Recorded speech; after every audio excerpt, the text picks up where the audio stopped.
Hello everybody, I am Vasumana Punj and I have secured All India rank 18 in UPSC conducted Indian Statistical Services for 2020. आज मैं आप लोगों के साथ अपनी इंटरव्यू स्ट्रैटेजी शेयर करूंगी।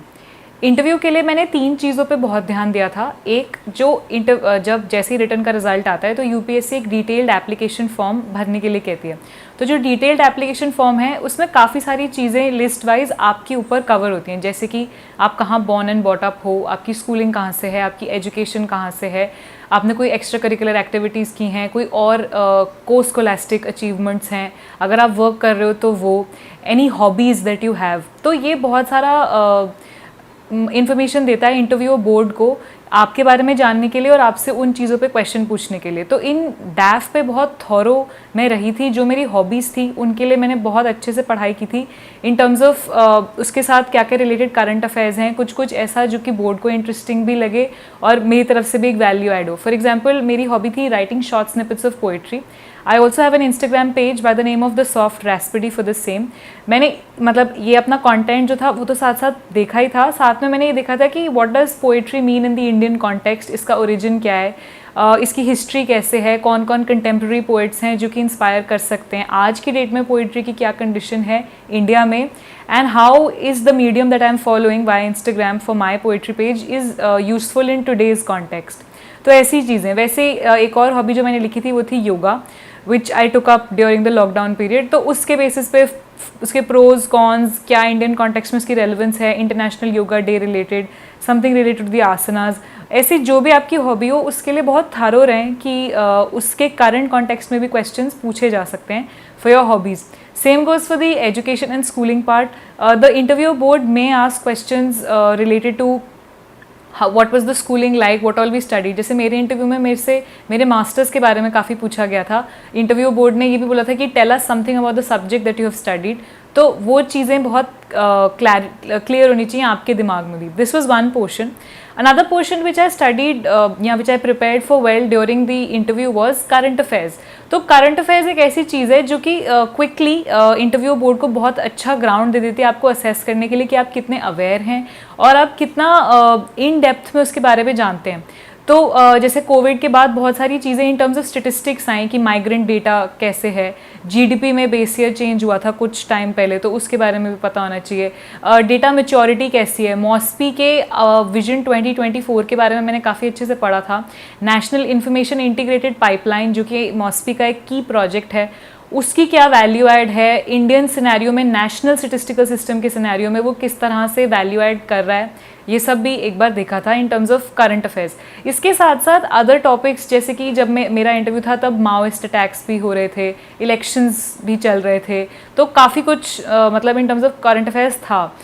तो elections was one point which was also asked to me in the interview, जहाँ पे मुझे बोला गया कि जैसे एग्जिट पोल्स होते हैं तो what is the statistical technique that is used to design these surveys या दीज पोल्स, या हाउ इफेक्टिव आर दे, इन सब के बारे में। इसके लिए आंसर करने के लिए मेरी स्ट्रैटेजी ये थी कि एक तो मैं पहले स्टेटिस्टिकल कॉन्सेप्ट की जिस्ट दे दूं कि कौन सी सैम्पलिंग टेक्निक यूज़ हो रही है, उसके प्रोज कॉन्स, क्या फ्रेम बनेगा, ये सब, एंड उसके बाद मैं उसको इंडियन कॉन्टेक्स्ट और करंट कॉन्टेक्स्ट से टाई अप करूँ कि कितनी रेलेवेंस है उस चीज़ की, कि न्यूज़ चैनल से लगाए हुए एग्जिट पोल्स या जो इलेक्शन गुरूज़ के लगाए हुए रिजल्ट्स होते हैं, how statistically relevant they are और they are not. Apart from current affairs, the last thing that I focused on was pertinent questions which can be asked in an interview.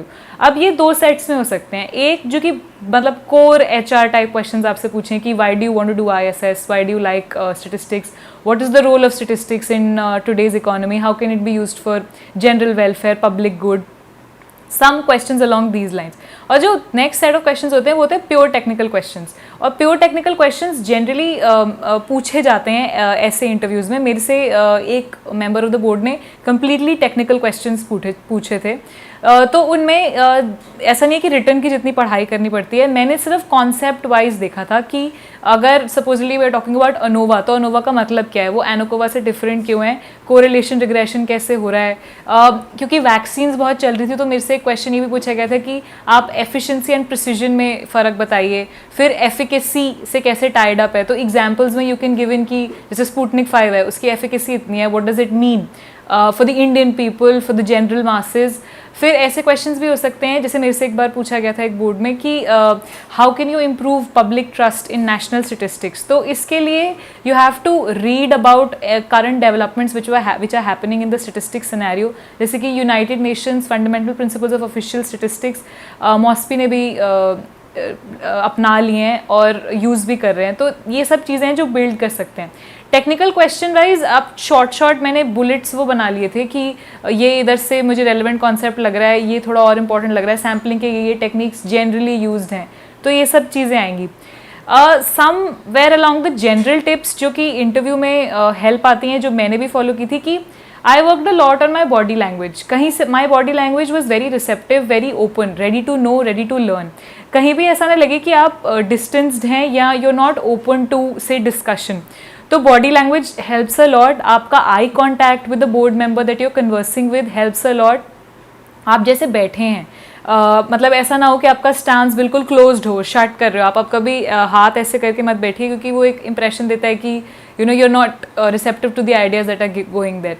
आप बहुत politely converse करें, बहुत respectful रहें towards board members. They are experts in their domains and they are giving their valuable time for this. इसके सिवाय always smiling really helps you as well as the board member also कि you know आप flair में जा रहे हैं interview के साथ और you are able to take things in your stride. कभी भी अगर आपको कोई क्वेश्चन नहीं आता है तो instead of beating around the bush या trying to answer making wild guesses, it's better to say कि sir I am not aware about this या ma'am I don't know this, because इससे एक तो ऑनेस्टी भी दिखती है आपकी और secondly the interviewer also knows कि मैं दूसरा क्वेश्चन अब पूछ सकता हूँ या पूछ सकती हूँ।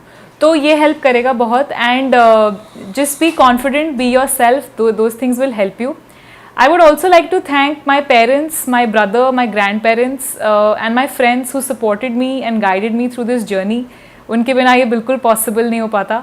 And thank you so much to DKT जिन्होंने मुझे ये opportunity the, and all the very best to everybody who's preparing.